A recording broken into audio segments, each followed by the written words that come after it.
Hi all good morning. ಇದು ಸ್ಯಾಟರ್ಡೇದು vlog ಆಗಿರುತ್ತೆ. So ನಾನು ನಮ್ಮಮ್ಮನ ಮನೆಗೆ ಬಂದು ಆಲ್ಮೋಸ್ಟ್ 1 ವೀಕ್ ಆಯಿತು. ಇವತ್ತಿಗೆ ಒಂದು ಮದುವೆ ಇತ್ತು, ಫಂಕ್ಷನ್ಸ್ಗಳು ಕಂಟಿನ್ಯೂ ಫಂಕ್ಷನ್ ಇರೋದ್ರಿಂದ ಗಂಡನ ಮನೆಗೆ ಒಂದು 15 ಡೇಸ್ ಲಾಂಗ್ ಲೀವ್ ಹಾಕಿ ಬಂದುಬಿಟ್ಟಿದ್ದೀನಿ ಇಲ್ಲಿಗೆ. ಸೊ ಇಲ್ಲಿ ನೋಡಿದ್ರೆ ಮಾರ್ನಿಂಗ್ಗೆ ಮಳೆಗೆ ಹಸಿನೆಲ್ಲ ಬಿದ್ದುಬಿಟ್ಟಿದ್ದಾವೆ. ಎಷ್ಟು ಕೂಲ್ ಆಗಿದೆ ವೆದರು ಅಂದರೆ ಶಿವಮೊಗ್ಗಕ್ಕೂ ತೀರ್ಥಹಳ್ಳಿಗೂ ಕಂಪೇರ್ ಮಾಡಿದ್ರೆ ವೆದರ್ ಎಷ್ಟೊಂದು ಚೇಂಜ್ ಇದೆ. ಅದಕ್ಕೆ ನಮಗೆ ತೀರ್ಥಹಳ್ಳಿ ಅಂದರೆ ತುಂಬ ಇಷ್ಟ ಆಗೋದು. ಸೊ ಮಾವಿನ ಹಣ್ಣು ಎಲ್ಲ ಬಿಟ್ಟಿದೆ, ಇನ್ನೂ ಹಣ್ಣಾಗಿಲ್ಲ. ಮಾರ್ನಿಂಗ್ ತಿಂಡಿಗೆ ಅಂತ ಅದಕ್ಕೆ ಆಲ್ರೆಡಿ ಪಡ್ಡುನ ರೆಡಿ ಮಾಡ್ತಾ ಇದ್ರು. ಪಡ್ಡುನ ಮಾಮೂಲಿ ಎಲ್ಲರೂ ಹೇಗೆ ಮಾಡ್ತಾರೆ ಹಾಗೆ ಮಾಡಿದ್ರು. ಆದರೆ ಮುಂಚಿನ ದಿನವೇ ನಾವು ಕಡಲೆಬೇಳೆನ ನೆನೆಸಿಟ್ಕೊಂಡ್ರೆ ಮಾರನೇ ದಿನ ಹಿಟ್ಟಿಗೆ ಹಾಕಿದ್ರೆ ಪಡ್ಡುಲಿ ಮಧ್ಯೆ ಕಡಲೆಬೇಳೆ ಸಿಗ್ತಾ ಇದ್ದರೆ ಅದು ಟೇಸ್ಟು ಚೆನ್ನಾಗಿರುತ್ತೆ. ಆ್ಯಂಡ್ ಸಬ್ಬಸಿಗೆ ಸೊಪ್ಪಿದ್ರೆ ಅದನ್ನು ಸಣ್ಣದಾಗಿ ಕಟ್ ಮಾಡಿಕೊಂಡು ಸಣ್ಣದಾಗಿ ಈರುಳ್ಳಿ ಆ್ಯಂಡ್ ಸಣ್ಣದಾಗಿ ಹಸಿಮೆಣಸು, ಒಂದು ಸ್ವಲ್ಪ ಜೀರಿಗೆ, ಒಂದು ಉಪ್ಪು ಆ್ಯಂಡ್ ಕ್ಯಾರೆಟ್ ಇದ್ದರೆ ಕ್ಯಾರೆಟು ಎಲ್ಲ ಹಾಕ್ಕೊಂಡು ಮಿಕ್ಸ್ ಮಾಡ್ಕೊಂಡ್ಬಿಟ್ರೆ ಪಡ್ಡು ರುಚಿನೇ ಬೇರೆ ಲೆವೆಲಲ್ಲಿರುತ್ತೆ, ಸಖತ್ತಾಗಿರುತ್ತೆ. ಆದರೆ ಸ್ವಲ್ಪ ಏನಪ್ಪ ಅಂದರೆ ಮಾರ್ನಿಂಗ್ಗೆ ಆಯಿಲಿ ಐಟಮ್ ತಿನ್ನಬೇಕಾಗತ್ತೆ. ಯಾಕಂದರೆ ಇದಕ್ಕೆ ಸ್ವಲ್ಪ ಆಯಿಲು ಜಾಸ್ತಿ ಯೂಸ್ ಮಾಡ್ತೀವಿ ನಾವು ಪಡ್ಡುಗೆ, ಇಲ್ಲಾಂದರೆ ಅದು ಎದ್ದೇಳಲ್ಲ ಆ್ಯಂಡು ಅಷ್ಟು ನೀಟಾಗೂ ಬರಲ್ಲ. ಸೊ ಹಾಗಲಿಕ್ಕೋಗಿ ಆಯಿಲ್ ಐಟಮ್ ತಿಂದಾಗ ಸ್ವಲ್ಪ ಒಂಥರ ಹಿಂಸೆ ಅನ್ನಿಸ್ತಾ ಇರುತ್ತೆ. ಬಿಟ್ಟರೆ ಟೇಸ್ಟ್ ವೈಸು ಸಖತ್ತಾಗಿರುತ್ತೆ. ಆ್ಯಂಡ್ ಈವ್ನಿಂಗು ಟೀಗೂ ಸಹ ಪಡ್ಡುನ ಮಾಡಿಕೊಂಡ್ರೆ ತುಂಬ ಚೆನ್ನಾಗಿರುತ್ತೆ. ನಾವು ಇದನ್ನು ಪಡ್ಡು ಅಂತೀವಿ ಆ್ಯಂಡ್ ಆಪೆ ಅಂತಲೂ ಸಹ ಅಂತಾರೆ, ಒಬ್ಬೊಬ್ಬರು ಒಂದೊಂದು ರೀತಿ ಅಂತಾರೆ. ಸೊ ತಿಂಡಿಗೆ ಅಂತ ಪಡ್ಡು ರೆಡಿ ಆಗ್ತಿತ್ತು. ಅದಕ್ಕೋಸ್ಕರ ನಾನು ಅದಕ್ಕೆ ನೆಂಚ್ಕೊಳ್ಳೋಕ್ಕೆ ಅಂತ ನಾನು ಟೊಮೊಟೊ ಪಪ್ಪುನ ಮಾಡೋಣ ಅಂತ ಟ್ರೈ ಮಾಡ್ತಾ ಇದ್ದೆ. ಇದು ನಾನೊಂದು ವಿಡಿಯೋದಲ್ಲಿ ನೋಡಿದೆ ಆ್ಯಂಡ್ ಫಸ್ಟ್ ಟೈಮ್ ಟ್ರೈ ಮಾಡ್ತಾ ಇರೋದು, ಗೊತ್ತಿಲ್ಲ ಹೇಗಿರುತ್ತೆ ಅಂತ. ಸೊ ಇದಕ್ಕೆ ನಾನೊಂದು ಪ್ಯಾನ್ಗೆ ಒಂದು 2 ಸ್ಪೂನಷ್ಟು ಸಾಸಿವೆ, 2 ಬೇಡ, ಒಂದೂವರೆ ಸ್ಪೂನಷ್ಟು ಸಾಸಿವೆ, ಒಂದು ಹಾಫ್ ಸ್ಪೂನಷ್ಟು ಮೆಂತ್ಯ ಹಾಕ್ಕೊಂಡಿದ್ದೀನಿ. ಅದಾದಮೇಲೆ ಒಂದು 2 ಸ್ಪೂನಷ್ಟು ಜೀರಿಗೆ ಹಾಕ್ಕೋಬೇಕಿತ್ತು, ಬಟ್ ಜೀರಿಗೆ ಸ್ವಲ್ಪ ಕಮ್ಮಿ ಇತ್ತು. ಹಾಗಲಿಗೋಗಿ ಎಷ್ಟಿತ್ತು ಅಷ್ಟೇ ಜೀರಿಗೆನ ಹಾಕ್ಕೊಂಡು ಚೆನ್ನಾಗಿ ಹುರ್ಕೊಬೇಕು. ತುಂಬ ಹುರ್ಕೊಂಡ್ರೆ ಜೀರಿಗೆ ಸುಟ್ಟೋಗ್ಬಿಡುತ್ತೆ. ಸುಟ್ಟೋದ್ರೆ ಅದೊಂಥರ ಕಹಿ ಟೇಸ್ಟ್ ಬರುತ್ತೆ. ಜೀರಿಗೆನೂ ಅಷ್ಟೇ, ಮೆಂತ್ಯನೂ ಅಷ್ಟೇ. ಸೊ ನೋಡಿಕೊಂಡು ಹುರ್ಕೋಬೇಕು, ಲೋ ಫ್ಲೇಮಲ್ಲೇ ಇಟ್ಕೊಂಡು. ನೆಕ್ಸ್ಟ್ ಇದು ಹುರ್ಕೊಂಡಾದಮೇಲೆ ಇದನ್ನು ನಾನೊಂದು ಜಾರ್ಗೆ ಟ್ರಾನ್ಸ್ಫರ್ ಮಾಡ್ಕೊಂಡಾದಮೇಲೆ ನಾನು ಅದೇ ಬಾಣಲಿಗೆ ಎಣ್ಣೆನ ಹಾಕ್ಕೊಂಡ್ಬಿಟ್ಟು ನಾನು ಅದಕ್ಕೆ ಟೊಮೊಟೊನ ಕಟ್ ಮಾಡಿಕೊಂಡು ಹಾಕ್ಕೊಂಡಿದ್ದೀನಿ. ನಿಮಗೆ ಟೊಮೊಟೊ ಏನಾದ್ರು ತುಂಬ ಹುಳಿ ಇದ್ದರೆ ನೀವು ಅಷ್ಟೇ ಟೊಮೊಟೊ ಸಾಕು. ನಾನಿಲ್ಲೊಂದು 4-5 ಟೊಮೊಟೊನ ತೊಗೊಂಡಿದ್ದೀನಿ, ಸಣ್ಣದಾಗಿ ಕಟ್ ಮಾಡ್ಕೊಂಡಿದ್ದೀನಿ. ಆ್ಯಂಡ್ ಇದಕ್ಕೆ ನಾನು ಒಂದು ಅರ್ಧ ನಿಂಬೆಹಣ್ಣು ಗಾತ್ರದಷ್ಟು ಹುಳಿನ ಆ್ಯಡ್ ಮಾಡ್ಕೊಂಡಿದ್ದೀನಿ. ಏನಾದರೂ ಟೊಮೊಟೊ ನೀವು ತೊಗೊಂಡಿರೋ ಟೊಮೊಟೊ ಹುಳಿನೇ ಇತ್ತು ಅನ್ನೋದಾದರೆ ನೀವು ಹುಳಿನ ಆ್ಯಡ್ ಮಾಡ್ಕೊಳ್ಳೋದು ಬೇಡ, ಸ್ವಲ್ಪ ಹುಳಿ ಆ್ಯಡ್ ಮಾಡಿಕೊಂಡ್ರೆ ಸಾಕು. ಯಾಕಂದರೆ ಗೊಜ್ಜು ಸ್ವಲ್ಪ ಹುಳಿ ಇದ್ರೇ ಚೆನ್ನಾಗಿರುತ್ತೆ. ಬಟ್ ನಾನಿಲ್ಲಿ ಏನು ಮಾಡಿಬಿಟ್ಟೆ, ಟೊಮೊಟೊ ಆಲ್ರೆಡಿ ಹುಳಿ ಇತ್ತು, ನನಗೆ ಅಷ್ಟು ಗೊತ್ತಾಗಿಲ್ಲ, ಸ್ವಲ್ಪ ಜಾಸ್ತಿನೇ ಹುಳಿ ಹಾಕ್ಕೊಂಬಿಟ್ಟೆ. ಸ್ವಲ್ಪ ಜಾಸ್ತಿನೇ ಹುಳಿ ಆಗಿಬಿಡ್ತು ಗೊಜ್ಜು. ನೋಡಿ ಇಷ್ಟೊಂದು ಹಾಕ್ಕೊಂಬಿಟ್ಟಿದ್ದೀನಿ. ಸ್ವಲ್ಪ ಕಮ್ಮಿ ಹಾಕ್ಕೋಬೇಕಿತ್ತು, ಕಮ್ಮಿ ಹಾಕ್ಕೊಂಡಿದ್ರೆ ಇನ್ನೂ ಚೆನ್ನಾಗಿ ಬರ್ತಿತ್ತು ಟೇಸ್ಟು. ಸ್ವಲ್ಪ ನೀವು ನೋಡ್ಕೋಬೇಕಾದ್ರೆ ಸ್ವಲ್ಪ ಕಮ್ಮಿನೇ ತೊಗೊಂಡು ಹಾಕ್ಕೊಂಡ್ರೆ ಚೆನ್ನಾಗಿರುತ್ತೆ. ಅದಾದಮೇಲೆ ನಾನು ಇದಕ್ಕೆ ನೀರನ್ನ ಹಾಕ್ಕೊಂಡಿದ್ದೀನಿ, ಒಂದು ಅರ್ಧ ಕಪ್ಪಷ್ಟು ನೀರು ಹಾಕ್ಕೊಂಡಿದ್ದೀನಿ. ಆ್ಯಂಡ್ ಸ್ವಲ್ಪ ಉಪ್ಪನ್ನ ಆ್ಯಡ್ ಮಾಡ್ಕೊಂಡಿದ್ದೀನಿ. ಉಪ್ಪನ್ನ ಆ್ಯಡ್ ಮಾಡಿಕೊಂಡ್ರೆ ಟೊಮೊಟೊ ಬೇಗ ಬೇಯುತ್ತೆ ಅನ್ನೋ ರೀಸನ್ನಿಗೆ. ನೆಕ್ಸ್ಟ್ ಒಂದು 5 ಮಿನಿಟ್ಸ್ ಹೀಗೆ ಬೇಯಲಿಕ್ಕೆ ಬಿಟ್ಟರೆ ಅದು ನೀಟಾಗಿ ಬೇಯುತ್ತೆ. ಎಷ್ಟು ಬೇಯುತ್ತೆ ಅಂದರೆ ನಾವು ಹಾಗೆ ಸ್ಮ್ಯಾಶ್ ಮಾಡ್ಬೋದು, ಅಷ್ಟೊಂದು ಚೆನ್ನಾಗಿ ಬೇಯ್ಕೊಳ್ಳುತ್ತೆ. ಸೊ ನೆಕ್ಸ್ಟು ಅದು ನೀಟಾಗಿ ಬೇಯ್ಕೊಂಡಾದಮೇಲೆ ನಾನು ಫಸ್ಟಿಗೆ ಹುರಿದಿಟ್ಕೊಂಡಿದ್ದಂಥ ಮೆಂತ್ಯ, ಜೀರಿಗೆ, ಸಾಸಿವೆನ ಜಾರಿಗೆ ಹಾಕ್ಕೊಂಡು ಅದಕ್ಕೆ 1 ಹಿಡಿ ಆಗೋಷ್ಟು ಬೆಳ್ಳುಳ್ಳಿನ ಹಾಕ್ಕೊಂಡು ಅದಕ್ಕೆ 1ರಿಂದ 1.5 ಸ್ಪೂನಷ್ಟು ಖಾರದ ಪುಡಿನ ಆ್ಯಡ್ ಮಾಡ್ಕೋಬೇಕು. ಸೊ ನಿಮಗೆ ಖಾರ ಜಾಸ್ತಿ ಬೇಕು ಅನ್ನೋದಿದ್ದರೆ ಇನ್ನೂ ಸ್ವಲ್ಪ ಜಾಸ್ತಿ ಖಾರ ಹಾಕ್ಕೋಬೋದು. ಆರ್ ಒಣಮೆಣಸು, ಬ್ಯಾಡಗಿ ಮೆಣಸು ಏನಾದ್ರು ಇದ್ದರೆ ಅದನ್ನು ಹುರ್ಕೊಂಡು ಹಾಕ್ಕೊಂಡ್ರೆ ಇನ್ನೂ ರುಚಿ ಚೆನ್ನಾಗಿರುತ್ತೆ. ನಮ್ಮ ಹತ್ರ ಇರಲಿಲ್ಲ, ಸೊ ನಾನು ಪುಡಿನೇ ಯೂಸ್ ಮಾಡಿದೆ. ಅದಾದಮೇಲೆ ಅದನ್ನು ನಾವು ಚೆನ್ನಾಗಿ ನುಣ್ಣಗೆ ರುಬ್ಕೋಬೇಕು, ಬಟ್ ನೀರು ಹಾಕೋಂಗಿಲ್ಲ, ಹಾಗೆ ರುಬ್ಕೊಳ್ಬೇಕು. ಆವಾಗನೇ ಅದು ರುಚಿ ಚೆನ್ನಾಗಿರೋದು. ಸೊ ಕರೆಂಟ್ ಇಲ್ಲದೆ ಇರೋ ಕಾರಣ ಸ್ವಲ್ಪ ತರಿಯಾಗೇ ಇತ್ತು, ಇನ್ನೂ ಚೆನ್ನಾಗಿ ರುಬ್ಕೊಂಡ್ರೆ ಚೆನ್ನಾಗಿರುತ್ತೆ ಅದು. ಅದಾದಮೇಲೆ ನಾನು ಒಂದು ಸಣ್ಣ ಬಾಣಲಿಗೆ ಒಂದು 2 to 3 ಸ್ಪೂನು ಆಯಿಲ್ನ ಹಾಕ್ಕೊಂಡು ಅದಕ್ಕೆ ಸ್ವಲ್ಪ ಸಾಸಿವೆಯನ್ನು, ಸ್ವಲ್ಪ ಕರಿಬೇವನ್ನ ಹಾಕ್ಕೊಂಡಿದ್ದೀನಿ. ಅದಾದಮೇಲೆ ರುಬ್ಬಿಟ್ಕೊಂಡಿದ್ದಂಥ ಪುಡಿನ ಅದಕ್ಕೆ ಹಾಕ್ಕೊಂಡು ಚೆನ್ನಾಗಿ ಮಿಕ್ಸ್ ಮಾಡ್ಕೋಬೇಕು. ಅದು ಮುದ್ದೆ ಇರೋದೆಲ್ಲ ಬಿಡಿಯಾಗಿ ಹರಡ್ಕೋಬೇಕು. ಅಲ್ಲಿವರೆಗೂ ನಾನು ಅದನ್ನು ಕುದಿಸ್ಕೊಂಡಿದ್ದೀನಿ ಎಣ್ಣೆಲಿ. ಅದಾದಮೇಲೆ ನಾನು ಬೇಯಿಸಿಟ್ಕೊಂಡಿದ್ದು ಟೊಮೊಟೊ ಮತ್ತು ಹುಳಿನ ಸ್ಮ್ಯಾಶ್ ಮಾಡೋಕ್ಕಂತ ಇಟ್ಕೊಂಡಿದ್ದೆ, ಅದನ್ನು ಸಹ ಮಿಕ್ಸಿಲಿ ಹಾಕ್ಕೊಂಡು ರುಬ್ಕೊಂಡು ಅದಕ್ಕೆ ಆ್ಯಡ್ ಮಾಡ್ಕೊಂಡಿದ್ದೀನಿ. ನೆಕ್ಸ್ಟು ನಮಗೆ ನೀರಿಂದು ಎಷ್ಟು ಬೇಕು ಅಂತ ನೋಡಿ, ನಮಗೆ ತುಂಬ ಗಟ್ಟಿ ಬೇಕಂದರೆ ನೀರು ಜಾಸ್ತಿ ಹಾಕ್ಕೊಳ್ಬೇಡ, ಸ್ವಲ್ಪ ಗಸಿ ಗಸಿ ಥರ ಇರಬೇಕು ಅನ್ನೋದಿದ್ರೆ ನೀರನ್ನು ನಾನು ಅದೇ ಮಿಕ್ಸಿಗೆ ಸ್ವಲ್ಪ ನೀರು ಸೇರಿಸ್ಕೊಂಡು ಹಾಕ್ಕೊಂಡಿದ್ದೀನಿ. ಸೊ ರುಚಿ ಅಂತೂ ತುಂಬ ಚೆನ್ನಾಗಿತ್ತು, ನನಗಿಷ್ಟ ಆಯಿತು. ಆದರೆ ಸ್ವಲ್ಪ ಹುಳಿಯನ್ನು ಜಾಸ್ತಿ ಆಗಿಬಿಟ್ಟಿತ್ತು, ಸ್ವಲ್ಪ ಹುಳಿ ಕಮ್ಮಿ ಮಾಡಿಕೊಂಡ್ರೆ ರುಚಿ ಚೆನ್ನಾಗಿರುತ್ತೆ. ಸೊ ಅಲ್ಲಿಗೆ ನಮ್ಮ ಬೆಳಗಿನ ತಿಂಡಿಗೆ ಫುಲ್ಲು ರೆಡಿ ಆಯಿತು. ಪಡ್ಡು ಲೈಟಾಗಿ ಒಂದು ಸಣ್ಣ ಗ್ಲಾಸಲ್ಲಿ ಚಹಾ ಆ್ಯಂಡ್ ಟೊಮೊಟೊ ಪಪ್ಪು. ಸೊ ಇದಿಷ್ಟು ಮಾರ್ನಿಂಗಿಂದು ತಿಂಡಿಗೆ ನಾವು ಮಾಡಿದ್ದಿದ್ದು. ಯಾವಾಗಲೂ ದೋಸೆ ಇಡ್ಲಿನೇ ತಿಂತಾ ಇರೋದ್ರ ಬದಲು ಅಪರೂಪಕ್ಕೆ ಈ ಥರ ಪಡ್ಡು ಮಾಡಿದ್ರೆ ಚೆನ್ನಾಗಿರುತ್ತೆ. ಬಟ್ ರೇರಾಗೆ ಮಾಡಬೇಕು, ಯಾವಾಗಲೂ ಮಾಡಿದ್ರೆ ಆಯಿಲ್ ಐಟಮು, ಯಾಕಂದರೆ ಇದು ಆಯಿಲನ್ನು ತುಂಬ ಅಬ್ಸರ್ವ್ ಮಾಡ್ಕೊಳ್ಳುತ್ತೆ. ಆ್ಯಂಡ್ ಜಾಸ್ತಿ ಆಯಿಲ್ ಹಾಕಿದ್ರೆ ಮಾತ್ರ ಇದು ನೀಟಾಗಿ ಬಿಟ್ಕೊಳ್ಳೋದು. ಸೊ ಕಮ್ಮಿನೇ ಯೂಸ್ ಮಾಡಬೇಕು. ತಿಂಡಿ ಎಲ್ಲ ಆದಮೇಲೆ ಮಧ್ಯಾಹ್ನ ಊಟಕ್ಕೆ ಅಂತ ರೆಡಿ ಮಾಡ್ತಾ ಇದ್ದೆ.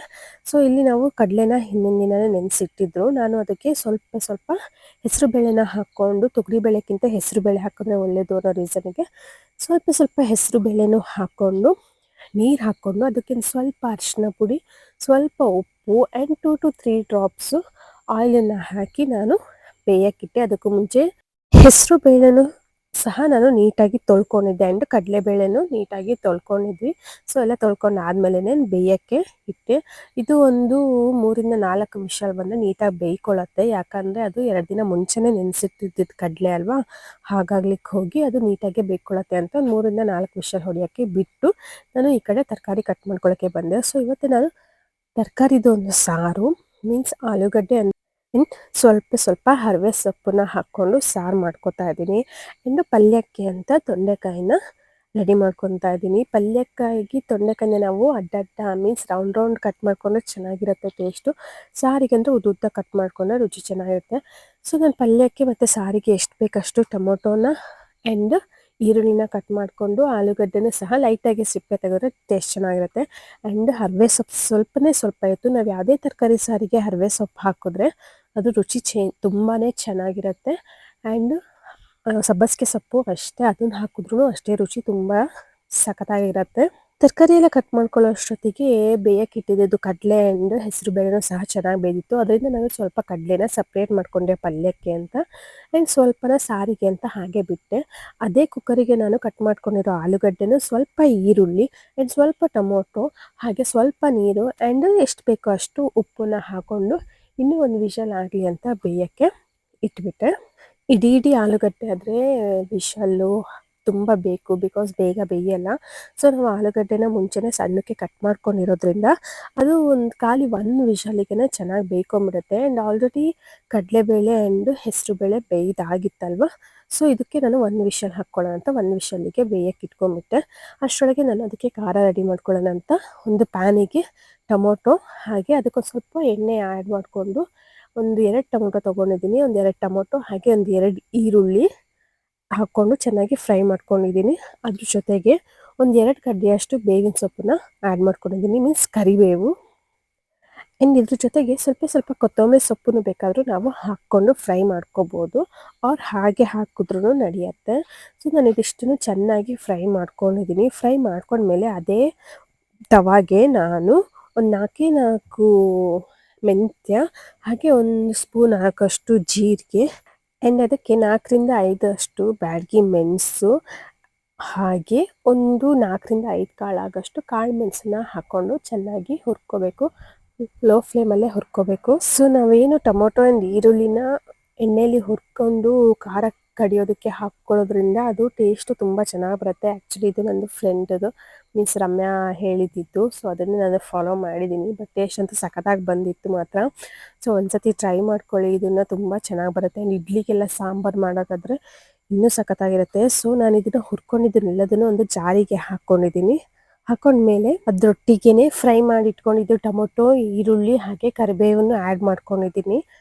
ಆಮೇಲೆ ಅದಕ್ಕೆ ಸ್ವಲ್ಪ ತುರಿದಿಟ್ಕೊಂಡಿರೋ ಕಾಯಿ, ಒಂದು 2-3 ಬೆಳ್ಳುಳ್ಳಿ ಕಾಳು, ಹಾಗೆ ಒಂದು ಸ್ವಲ್ಪ ಶುಂಠಿ ಆ್ಯಂಡ್ ಸ್ವಲ್ಪ ಉಪ್ಪು, ಅರಿಶಿನ ಪುಡಿ, ಹಾಗೆ ಒಂದು 2-3 ಸ್ಪೂನು ಧನಿಯಾ ಪುಡಿ, ಇದಿಷ್ಟನ್ನು ಹಾಕ್ಕೊಂಡಿದ್ದೀನಿ. ಬಟ್ ಆ ವಿಡಿಯೋ ಸ್ಕಿಪ್ ಆಗಿಬಿಟ್ಟಿದೆ, ಮೀನ್ಸ್ ರೆಕಾರ್ಡೇ ಆಗಿಲ್ಲ, ಹಾಗಲಿಕ್ಕೆ ಹೋಗಿ ಅದನ್ನು ಹಾಕಲಿಲ್ಲ. ಸೊ ಅಷ್ಟೊತ್ತಿಗೆ ನಮ್ಮ ಅಮ್ಮನೂ ಮನೆಗೆ ಬಂದಳು, ಅದ್ರದ್ದು ಕ್ಲಿಪ್ ಹಾಕಿದ್ದೀನಿ. ಸೊ ಇದಿಷ್ಟನ್ನು ರುಬ್ಕೊಳ್ಳೋಣ ಅಂತ ನೋಡಿದ್ರೆ ಕರೆಂಟ್ ಇಲ್ಲ ನಮ್ಮ ಮನೆಯಲ್ಲಂತೂ, ನಮ್ಮ ಏರಿಯಾದಲ್ಲಂತೂ ಆಲ್ಮೋಸ್ಟ್ ನಿನ್ನೆ ನೈಟಿಂದನೂ ಕರೆಂಟ್ ಇಲ್ಲ. ಸೊ ಕರೆಂಟ್ ಇಲ್ಲದೆ ಇರೋ ಕಾರಣ ಇಷ್ಟೊತ್ತು ವೆಯ್ಟ್ ಮಾಡಿದ್ವಿ ನಾವು. ಮಧ್ಯಾಹ್ನ ಆಲ್ಮೋಸ್ಟ್ 1 ಗಂಟೆ ಅಷ್ಟೊತ್ತಾಗಿತ್ತು.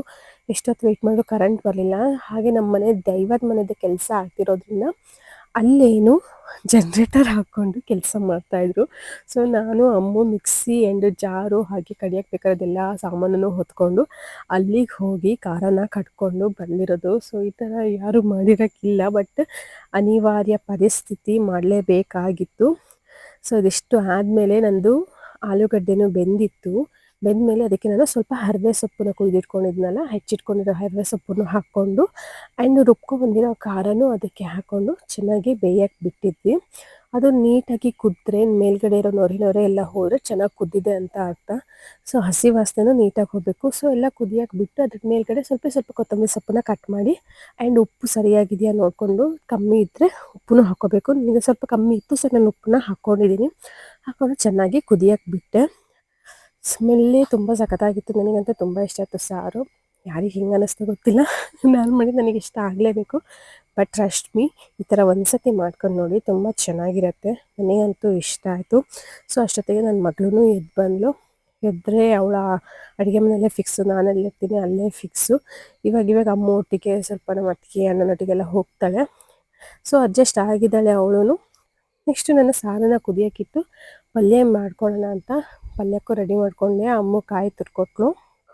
ಎಲ್ಲ ವೀಡಿಯೋನೂ ರೆಕಾರ್ಡ್ ಮಾಡಿದ್ದೀನಿ, ಆದರೆ ಅದೊಂದು ಖಾರ ಕಡಿಯೋಕ್ಕೆ ಏನೇನು ಬೇಕಂತ ಹಾಕ್ಕೊಂಡಿರೋದು ರೆಕಾರ್ಡೇ ಆಗಿಲ್ಲ. ಯಾಕೆ ಅಂತ ಗೊತ್ತಿಲ್ಲ. ನಾನು ಎಡಿಟ್ ಮಾಡಬೇಕಾದ್ರೆ ನೋಡಿದ್ರೆ ಅದು ಕ್ಲಿಪ್ಪೇ ಇಲ್ಲ, ಚೂರು ಇಲ್ಲ. ಅದು ಅಷ್ಟೊಂದು ರೆಕಾರ್ಡ್ ಆಗಿದ್ದಿದ್ದು ಏನಾಯ್ತೋ ಗೊತ್ತಿಲ್ಲಪ್ಪ. ಇಷ್ಟು ನಾನಿಲ್ಲಿ ಪಲ್ಯಕ್ಕೆ ಅಂತ ರೆಡಿ ಮಾಡ್ಕೊಳ್ತಾ ಇದ್ದೀನಿ. ಸೊ ಅದಾದಮೇಲೆ ಒಂದು ಬಾಣಲಿಗೆ ಒಂದು 4-5 ಸ್ಪೂನು ಎಣ್ಣೆನ ಬೇಯಕ್ಕಿಟ್ಟು, ಅದು ಚೆನ್ನಾಗಿ ಕಾದ ಮೇಲೆ ಎಣ್ಣೆ, ಅದಕ್ಕೆ ಸ್ವಲ್ಪ ಸಾಸಿವೆ, ಸ್ವಲ್ಪ ಜೀರಿಗೆ ಆ್ಯಂಡ್ ಒಂದೆರಡು ಕಡ್ಡಿಯಷ್ಟು ಕರಿಬೇವನ್ನ ಹಾಕ್ಕೊಂಡಿದ್ದೀನಿ. ಆ್ಯಂಡ್ ಅದಾದಮೇಲೆ ಹೆಚ್ಚಿಟ್ಕೊಂಡಿರ್ತಕ್ಕಂಥ ಹಸಿಮೆಣಸು ಆ್ಯಂಡ್ ಈರುಳ್ಳಿನ ಹಾಕ್ಕೊಂಡು ನಾನು ಫ್ರೈ ಮಾಡ್ಕೊಂಡಿದ್ದೀನಿ. ಆ್ಯಕ್ಚುಲಿ ನನಗೆ ಬೆಳ್ಳುಳ್ಳಿನ ತಚ್ಚಿಟ್ಕೊಂಡಿದ್ದೆ, ಒಗ್ಗರಣೆ ಹಾಕ್ಬೇಕಾದ್ರೆ ನೆನಪೇ ಇಲ್ಲ. ಸೊ ಅದಾದಮೇಲೆ ನಾನು ಆ್ಯಡ್ ಮಾಡ್ಕೊಂಡಿದ್ದೀನಿ ಬೆಳ್ಳುಳ್ಳಿನ. ಈರುಳ್ಳಿ ಬೇಗ ಬ್ರೌನ್ ಕಲರ್ ಆಗಬೇಕು, ಬೇಗ ಬೇಯಬೇಕು ಅಂದರೆ ಅದಕ್ಕೆ ಸ್ವಲ್ಪ ಅರಿಶಿನ ಪುಡಿನ ಹಾಕ್ಕೋಬೇಕು. ಸೊ ನಾನು ಅರಿಶಿನ ಪುಡಿನ ಹಾಕ್ಕೊಂಡಿದ್ದೀನಿ. ಸ್ವಲ್ಪ ಉಪ್ಪನ್ನು ಸಹ ಆ್ಯಡ್ ಮಾಡ್ಕೊಂಡಿದ್ದೀನಿ. ಆ್ಯಂಡ್ ಅದಾದಮೇಲೆ ಚೆನ್ನಾಗಿ ಫ್ರೈ ಮಾಡ್ಕೊಬೇಕು. ಫ್ರೈ ಎಲ್ಲ ಮಾಡ್ಕೊಂಡಾದಮೇಲೆ ನಾನು ಅದಕ್ಕೆ ಟೊಮೊಟೊನ ಆ್ಯಡ್ ಮಾಡ್ಕೊಂಡಿದ್ದೀನಿ. ಟೊಮೊಟೊನೂ ಅಷ್ಟೇ, ಟೊಮೊಟೊ ಬೇಗ ಬೇಯಬೇಕಂದ್ರೆ ಸ್ವಲ್ಪ ಉಪ್ಪನ್ನ ಆ್ಯಡ್ ಮಾಡ್ಕೋಬೇಕು. ಸೊ ಈರುಳ್ಳಿಗೆ ಅರಿಶಿನ ಪುಡಿ ಆದರೆ ಟೊಮೊಟೊಕ್ಕೆ ಉಪ್ಪು, ಸೊ ಎಲ್ಲನೂ ಹಾಕೊಂಡ್ರೆ ಬೇಗ ಬೇಯತ್ತೆ ಅನ್ನೋ ರೀಸನಿಗೆ. ಸೊ ಎಣ್ಣೆಲೇ ಹಾಗೆ ಫ್ರೈ ಮಾಡಿಕೊಂಡ್ರೆ ರುಚಿನೂ ಚೆನ್ನಾಗಿರುತ್ತೆ. ಫಸ್ಟೇ ನೀರು ಹಾಕಿ ಬೇಯಿಸ್ಬಿಟ್ರೆ ಅದು ರುಚಿ ಅಷ್ಟೊಂದು ಚೆನ್ನಾಗಿರಲ್ಲ. ಸೊ ನಾನು ಇಲ್ಲಿ ನೀಟಾಗಿ ಎಣ್ಣೆಲೇ ಎಷ್ಟಾಗುತ್ತೆ ಅಷ್ಟು ಫ್ರೈ ಮಾಡ್ಕೊಂಡಿದ್ದೀನಿ. ಆ್ಯಂಡ್ ಉಪ್ಪು ಹಾಕಿರೋದ್ರಿಂದ ಅದು ಬೇಗ ಬೇಯತ್ತೆ ಸಹ. ಅದಾದಮೇಲೆ ನಾನು ಇಲ್ಲಿ ಕಟ್ ಮಾಡ್ಕೊಂಡಿದ್ದ ತೊಂಡೆಕಾಯಿನ ಸಹ ಆ್ಯಡ್ ಮಾಡ್ಕೊಂಡಿದ್ದೀನಿ. ತೊಂಡೆಕಾಯಿನ ಆ್ಯಡ್ ಮಾಡ್ಕೊಂಡ್ಮೇಲೆ ಮತ್ತೊಂದು ಸ್ವಲ್ಪ ಉಪ್ಪನ್ನ ಹಾಕಿ ನಾನು ಸ್ವಲ್ಪ ನೀರು ಹಾಕಿ ಬೇಯಕ್ಕೆ ಇಟ್ಕೊಂಡಿದ್ದೀನಿ. ಅದನ್ನು ಅಷ್ಟೇ ನಾವು ಫಸ್ಟ್ ಎಣ್ಣೆಲೇ ಸ್ವಲ್ಪ ಫ್ರೈ ಮಾಡ್ಕೊಂಡ್ರೆ ರುಚಿ ಚೆನ್ನಾಗಿರುತ್ತೆ. ಫಸ್ಟೇ ನೀರು ಹಾಕೊಳ್ಳೋಕ್ಕೂ ಮುಂಚೆನೇ ಎಣ್ಣೆಲಿ ಏನು ಒಗ್ಗರಣೆ ಇರುತ್ತಲ್ಲ ಅದರಲ್ಲೇ ಫ್ರೈ ಮಾಡ್ಕೋಬೇಕು, ಅವಾಗ ರುಚಿನೂ ಸಹ ಚೆನ್ನಾಗಿ ಬರುತ್ತೆ. ಸೊ ಇಲ್ಲಿ ನಾನು ಎಲ್ಲ ಬೆಂದು ಆಲ್ಮೋಸ್ಟ್ ಒಂದು 5 to 6 ಮಿನಿಟ್ಸ್ ತನಕ ಬೇಯಿಸಿದ್ದೀನಿ. ತೊಂಡೆಕಾಯಿ ಬೇಗ ಬೆಂದು ಹೋಗ್ಬಿಡುತ್ತೆ. ಸೊ ಬೇಯಿಸಾದ್ಮೇಲೆ ನಾನು ಅದಕ್ಕೆ ಬೇಯಿಸಿಟ್ಕೊಂಡಿರ್ತಕ್ಕಂಥ ಕಡಲೆಬೇಳೆನ ಆ್ಯಡ್ ಮಾಡ್ಕೊಂಡಿದ್ದೀನಿ. ಕಡಲೆಬೇಳೆ ಆದಮೇಲೆ ನಾನು ಅದಕ್ಕೆ 1-1.5 ಸ್ಪೂನಷ್ಟು ಧನಿಯಾ ಪುಡಿ, ಹಾಗೆ ಎಷ್ಟು ಬೇಕೋ ಅಷ್ಟು ಖಾರಕ್ಕೆ 1-1.5 ಸ್ಪೂನಷ್ಟು ಖಾರದ ಪುಡಿನೂ ಸಹ ಆ್ಯಡ್ ಮಾಡ್ಕೊಂಡಿದ್ದೀನಿ. ಆ್ಯಂಡ್ ಸ್ವಲ್ಪ ಚಿಕನ್ ಮಸಾಲ ಹಾಕ್ಕೊಂಡಿದ್ದೀನಿ. ಆ್ಯಂಡು 1/2 ಸ್ಪೂನಷ್ಟು ಗರಂ ಮಸಾಲ ಹಾಕ್ಕೋಬೇಕು. ಎಲ್ಲ ಹಾಕಿ ಸ್ವಲ್ಪ ಹೊತ್ತು ಬೇಯಕ್ಕೆ ಬಿಡಬೇಕು. ಬೆಂದಾದಮೇಲೆ ತುರಿದಿಟ್ಕೊಂಡಿರ್ತಕ್ಕಂಥ ಕಾಯಿನ ಹಾಕ್ಕೋಬೇಕು. ಕಾಯಿನ ಹಾಕ್ಕೊಂಡು ಚೆನ್ನಾಗಿ ಮಿಕ್ಸ್ ಮಾಡ್ಕೊಂಡ್ಮೇಲೆ ಅದರ ಸ್ವಲ್ಪ ಕೊತ್ತಂಬರಿ ಸೊಪ್ಪನ್ನ ಚೆನ್ನಾಗಿ ಸಣ್ಣದಾಗಿ ಕಟ್ ಮಾಡಿಕೊಂಡು ಮೇಲೆ ಹಾಕೊಂಡ್ರೆ ಸ್ಮೆಲ್ಲು ಸಹ ಚೆನ್ನಾಗಿರುತ್ತೆ, ರುಚಿನೂ ಚೆನ್ನಾಗಿರುತ್ತೆ. ನನಗಂತೂ ಕೊತ್ತಂಬರಿ ಸೊಪ್ಪು ಎಲ್ಲದಕ್ಕೂ ಬೇಕು. ಕೊತ್ತಂಬರಿ ಸೊಪ್ಪು ಇದ್ರೇ ಏನೋ ಒಂಥರ ರುಚಿ ಚೆನ್ನಾಗಿರೋದು, ಅಡುಗೆ ಫೈನಲ್ ಅನ್ಸೋದು. ಅದರಷ್ಟು ರುಚಿ ಬೇರೆ ಒಂದಿಲ್ಲ ಅನ್ಸುತ್ತೆ ನನಗೆ. ಅಷ್ಟು ಇಷ್ಟ ನನಗೆ ಕೊತ್ತಂಬರಿ ಸೊಪ್ಪನ್ನ. ನಾನು ಆಲ್ಮೋಸ್ಟ್ ಎಲ್ಲದಕ್ಕೂ ಯೂಸ್ ಮಾಡ್ತೀನಿ. ಚೆನ್ನಾಗಿರುತ್ತೆ ಅದನ್ನು ಹಾಕೊಂಡಾಗ, ಫ್ಲೇವರು ಚೆನ್ನಾಗಿರುತ್ತೆ, ಸ್ಮೆಲ್ಲು ಚೆನ್ನಾಗಿರುತ್ತೆ ಆ್ಯಂಡ್ ಕಂಪ್ಲೀಟ್ ಲುಕ್ಕು ಸಹ ಕೊಡುತ್ತೆ ಅದು. ಆ್ಯಂಡ್ ಇದು ನಾಟಿ ತೊಂಡೆಕಾಯಿ ಮನೇಲೇ ಬೆಳೆದಿರೋದು, ಆದರೆ ನಮ್ಮ ಮನೇಲಲ್ಲ, ನಮ್ಮಮ್ಮಂಗೆ ಯಾರೋ ಕೊಟ್ಟಿದ್ದಿದ್ದು. ಸೊ ಮನೇಲೇ ಬೆಳೆದಿರೋದ್ರಿಂದ ಅದು ರುಚಿನೂ ಚೆನ್ನಾಗಿರುತ್ತೆ. ಅಂಗಡಿಲಿ ತೊಗೊಳೋದಾದರೆ ಸ್ವಲ್ಪ ಕೆಮಿಕಲ್ ಎಲ್ಲ ಹಾಕಿ ಏನೋ ಅವ್ರದ್ದೇ ಒಂದು ರೀತಿಯಲ್ಲಿ ಅದನ್ನು ಬೆಳೆಸಿರ್ತಾರೆ. ಸೊ ಅಷ್ಟೊಂದು ಪ್ಯೂರ್ ಅಂತ ಅನಿಸಲ್ಲ. ಬಟ್ ಮನೇಲೇ ಬೆಳೆದಿರೋದ್ರಿಂದ ನಾಟಿ ತೊಂಡೆಕಾಯಿ ತುಂಬ ಚೆನ್ನಾಗಿರುತ್ತೆ. ರುಚಿನೂ ಅಷ್ಟೇ, ಹೆಲ್ತಿಗೂ ಒಳ್ಳೆಯದು. ಈ ಕಡೆ ಪಲ್ಯನೂ ರೆಡಿ ಆಗ್ತಿರ್ಬೇಕಾದ್ರೆ ಆ ಕಡೆ ಅನ್ನನೂ ರೆಡಿಯಾಗಿದೆ. ಸೊ ನಾನು ಎಲ್ಲ ಒಟ್ಟೊಟ್ಟಿಗೆ ಮಾಡ್ಕೊಂಡ್ಬಿಟ್ಟೆ. ನೆಕ್ಸ್ಟ್ ಹಸುವಂತೂ ತುಂಬ ಆಗ್ತಿತ್ತು. ನಾನು ಬೇಗ ಊಟ ಮಾಡ್ತಿದ್ದೆ ಮನೇಲಿದ್ದಾಗ. ಬಟ್ ಇಲ್ಲಿ ಬಂದಮೇಲೆ ಸ್ವಲ್ಪ ಲೇಟ್ ಆಗ್ತಿದೆ ಊಟ. ಸೊ ನೆಕ್ಸ್ಟ್ ಊಟನೂ ಹಾಕ್ಕೊಂಡೆ. ಅಷ್ಟೊತ್ತಿಗೆ ನನ್ನ ಮಗಳಿಗೂ ಎಲ್ಲ ತಿನ್ನಿಸ್ಕೊಂಡು, ಫಸ್ಟ್ ಅವಳಿಗೆ ತಿನ್ನಿಸ್ಕೋಬೇಕಿಲ್ಲ ಅಂದರೆ ನಮಗೆ ತಿನ್ನೋಕ್ಕಾಗಲ್ಲ. ಫಸ್ಟ್ ಅವಳಿಗೆ ಸರಿಯಾಗಿ ತಿನ್ನಿಸ್ಕೊಂಬಿಟ್ರೆ ಆಮೇಲೆ ನಾವು ತಿನ್ಬೋದು. ನೆಕ್ಸ್ಟ್ ಊಟ ಎಲ್ಲ ಹಾಕ್ಕೊಂಡು ಸ್ವಲ್ಪ ಸ್ವಲ್ಪ ಚೌಚೌನ ಸೈಡಿಗೆ ಇಟ್ಕೊಂಡ್ರೆ ಊಟ ಫುಲ್ ಅನಿಸುತ್ತೆ. ಊಟ ಎಲ್ಲ ಆಗಿ ಸ್ವಲ್ಪ ಹೊತ್ತು ಹಾಗೆ ರೆಸ್ಟ್ ಮಾಡಿದ್ವಿ. ಇಲ್ಲಿ ನೋಡಿದ್ರೆ ಅಮ್ಮ ಫುಲ್ ಕೊರಕೆ ಹೊಡೆಯೋಕ್ಕೆ ಶುರು ಮಾಡಿಬಿಟ್ಟಿದ್ದಾಳೆ. ಎಲ್ಲ ಮಧ್ಯಾಹ್ನ ಮಲಗಿರೋದು ನೋಡ್ರೆ ನನಗೂ ಮಲಗಬೇಕು ಅಂತ ಆಸೆ ಆಗುತ್ತೆ. ಬಟ್ ನನ್ನ ಮಗಳು ಮಲಗಿರಲ್ಲ. ಅವಳು ಮಲಗಿಲ್ಲ ಅಂದರೆ ನನಗೆ ಮಲಗೋಕ್ಕಲ್ಲ. ಅವಳು ಎದ್ದೇಳೋದೇ ಒಂದು 1:30, 2 o'clock ಆಗುತ್ತೆ. ಇನ್ನು ಮಧ್ಯಾಹ್ನ ಮಲ್ಕೊಂಡ್ರೆ ಎಲ್ಲಿಂದ ಮಲಗ್ತಾಳೆ. ಸೊ ಅಷ್ಟೊತ್ತಿಗೆ ಅವಳು ಬಂದು ಎಬ್ಬಿಸ್ತಾ ಇದ್ಲು ಅಮ್ಮನ. ಹಾಗೆ ಎಬ್ಬಿಸ್ಕೊಂಡು ಕರ್ಕೊಂಡು ಹೋಗೋಣ ಅಂತ. ಎಲ್ಲಿಗೆ ಅಂದರೆ ಹಿಂದ್ಗಡೆ ಹಲಸಿನಣ್ಣು ಕೊಯ್ತಾ ಇದ್ದ ಅಣ್ಣ. ಸೊ ಹಿಂಗೋ ಮಳೆಗೆ ಹಲಸಿನಣ್ಣೆಲ್ಲ ಬಿದ್ದಿದ್ವು, ಹಣ್ಣು ಸಹ ಆಗಿತ್ತು. ಅಷ್ಟೊತ್ತಿಗೆ ಅವನು ಕಟ್ ಮಾಡ್ತಾ ಇದ್ದ, ಅವಳನ್ನು ಕರ್ಕೊಂಡು ಹಾಗೆ ಹೋದ್ವಿ ಹಲಸಿನಣ್ಣು ತಿನ್ನೋಕ್ಕಂತ. ಗಮ್ ಅಂತ ಸ್ಮೆಲ್ ಬರ್ತಾಯಿತ್ತು. ಸೀರಿಯಸ್ಲಿ ಹೇಳ್ಬೇಕಂದ್ರೆ ನಮ್ಮ ಮನೆಯದಂತೂ ಹಲಸಿನಣ್ಣು ತುಂಬ ಸ್ವೀಟ್ ಆಗಿದೆ. ಆ್ಯಂಡ್ ತುಂಬ ಗಟ್ಟಿ ಗಟ್ಟಿದು ಸೊಳೆ, ಅದು ತುಂಬ ಸ್ಮೂತ್ ಇದ್ದರೆ ತಿನ್ನೋಕ್ಕೂ ಅಷ್ಟು ಚೆನ್ನಾಗಿ ಅನಿಸಲ್ಲ. ಸೊ ಹಲಸಿನಣ್ಣೆಲ್ಲ ತಿಂತಾ ಹಾಗೆ ಟೈಮ್ ಪಾಸ್ ಮಾಡಿಕೊಂಡು ಮಾತಾಡ್ತಾ ಇದ್ವಿ. ನನ್ನ ಮಗಳಿಗೂ ಅಷ್ಟೇ ಹಲಸಿನಣ್ಣು ಅಂದರೆ ತುಂಬ ಇಷ್ಟ. ಆದರೆ ಅವಳಿಗೆ ಅಷ್ಟು ಕಚ್ಚಿ ತಿನ್ನೋಕ್ಕೆ ಗೊತ್ತಾಗಲ್ಲ. ಇನ್ನು ಫುಲ್ ಎಲ್ಲ ಹಲ್ಲು ಬಂದಿಲ್ಲ, ಬರೀ ಮೇಲ್ಗಡೆ 4 ಕೆಳಗಡೆ 4 ಹಲ್ಲು ಬಂದಿದೆ ಅಷ್ಟೇ. ಸೊ ಅವಳಿಗೆ ಅಷ್ಟು ತಿನ್ನೋಕ್ಕೆ ಗೊತ್ತಾಗಲ್ಲ. ತಿಂದ್ಬಿಟ್ಟು ಆಮೇಲೆ ಹಾಗೆ ವಾಮಿಟ್ ಮಾಡೋ ಥರ ಮಾಡಿಬಿಡ್ತಾಳೆ. ಆ್ಯಂಡ್ ಏನು ನಮ್ಮ ಮನೇಲಿ ದೈವದ್ದು ಹರಕೆ ಆಗದೆ ನಾವು ಹಲಸಿನಣ್ಣಿಂದು ಯಾವುದೇ ತಿಂಡಿ ಏನು ಮಾಡಲಿಕ್ಕಿಲ್ಲ. ಹಲಸಿನಣ್ಣಿಂದು ಕಡುಬಾಗಿರ್ಬೋದು, ದೋಸೆ ಆಗಿರ್ಬೋದು, ಇಂಥದ್ದು ಏನು ಮಾಡೋಂಗಿಲ್ಲ. ಅದ್ರದ್ದು ಮುಳ್ಕ ಎಲ್ಲ ಮಾಡ್ಬೋದು ಅಷ್ಟೇ ಬಿಟ್ಟರೆ ಇಡ್ಲಿ ಏನು ಮಾಡೋಂಗಿಲ್ಲ. ಸೊ ಅದಾದಮೇಲೆ ನಾನು ಒಂದು ಸ್ಯಾರಿ ಆರ್ಡ್ರ್ ಮಾಡಿದ್ದೆ ಮೀಶೋದಲ್ಲಿ. ನಾನು ಕಾಟನ್ ಸ್ಯಾರಿ ಅಂದ್ಕೊಂಡು ಆರ್ಡ್ರ್ ಮಾಡಿದ್ದೆ. ಬಟ್ ಇದು ಯಾಕೋ ಸ್ವಲ್ಪ ಸ್ಮೂತ್ ಸ್ಯಾರಿ ಹಂಗಿತ್ತು. ಬಟ್ ಚೆನ್ನಾಗಿತ್ತು, ಪರವಾಗಿಲ್ಲ. ಅದನ್ನು ತಗೊಂಡು ನೆಕ್ಸ್ಟು ಟ್ರೈ ಮಾಡಿ ಒಂದ್ಸತಿ ಉಟ್ಟು ಎಲ್ಲ ನೋಡಿಬಿಟ್ಟೆ.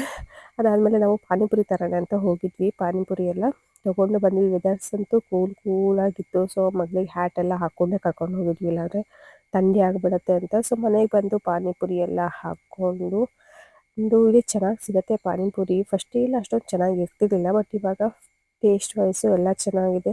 ಸೊ ಪಾನಿಪುರಿ ಎಲ್ಲ ಹಾಕ್ಕೊಂಡು ತಿಂತಾ ಹಾಗೆ ಕೂತ್ಕೊಂಡು ಮಾತಾಡ್ತಾ ಇದ್ವಿ. ಸೊ ಇದಿಷ್ಟು ನನ್ನ ಸ್ಯಾಟರ್ಡೇ ವ್ಲಾಗ್ ಆಗಿರುತ್ತೆ. ಆ್ಯಂಡ್ ನನ್ನ ಮನೆಗೆ ಒಂದು ಮದುವೆ ಇತ್ತು ಅಂತ ಬಂದಿದ್ದು. ಆ್ಯಂಡ್ ನೆಕ್ಸ್ಟ್ ಪೂಜೆನೂ ಇದೆ ಮನೇಲಿ. ಅದರದ್ದು ಕಂಪ್ಲೀಟ್ ವ್ಲಾಗ್ ಎಲ್ಲ ನಾನು ಹಾಕ್ತೀನಿ. ಸೊ ಯಾರ್ಯಾರು ಸಬ್ಸ್ಕ್ರೈಬ್ ಮಾಡಿಲ್ಲ ಅದಕ್ಕೆ ಮುಂಚೆ ಸಬ್ಸ್ಕ್ರೈಬ್ ಮಾಡಿ ಚಾನಲಿಗೆ. ಆ್ಯಂಡು ವೀಡಿಯೋನಂತೂ ಕಂಪ್ಲೀಟಾಗಿ ನೋಡಿ ಎಲ್ಲರೂ. ಸೊ ವಾಚಿಂಗ್ ಅವರು ಆಗಬೇಕು, ಸಬ್ಸ್ಕ್ರೈಬರ್ಸು ಆಗಬೇಕು, ಆವಾಗಲೇ ನಮಗೂ ಹೆಲ್ಪ್ ಆಗೋದು. ಸೊ ಇಷ್ಟೋ ತನಕ ಯಾರ್ಯಾರು ಕಂಪ್ಲೀಟಾಗಿ ವೀಡಿಯೋ ನೋಡಿದ್ದೀರಾ ಎಲ್ಲರಿಗೂ ಥ್ಯಾಂಕ್ ಯು. ಸಬ್ಸ್ಕ್ರೈಬ್ ಮಾಡ್ಕೊಳ್ಳಿ, ಎಲ್ಲ ವೀಡಿಯೋಸು ನೋಡಿ. ಆ್ಯಂಡ್ ರೀಸೆಂಟಾಗಿ ನಾನೊಂದು ಶಾರ್ಟ್ ವೀಡಿಯೋನೂ ಹಾಕಿದ್ದೀನಿ, ಅದನ್ನು ಕಂಪ್ಲೀಟಾಗಿ ನೋಡಿ. ಎಲ್ಲರೂ ಲೈಕ್ ಮಾಡಿ, ಶೇರ್ ಮಾಡಿ, ಸಜೆಷನ್ಸ್ ಇದ್ದರೆ ಸಜೆಷನ್ಸು ಸಹ ಕೊಡಿ. ಹೋಪ್ ಎಲ್ಲರಿಗೂ ಈ ವಿಡಿಯೋ ಇಷ್ಟ ಆಗಿದೆ ಅಂದ್ಕೊಳ್ತೀನಿ. ಇನ್ನೊಂದು 2 days ಬಿಟ್ಟು ಮನೇಲಿ ಪೂಜೆ ಇದೆ, ಅದರದ್ದು ಕಂಪ್ಲೀಟ್ ವ್ಲಾಗ್ ಹಾಕ್ತೀನಿ. Wait and watch. Thank you.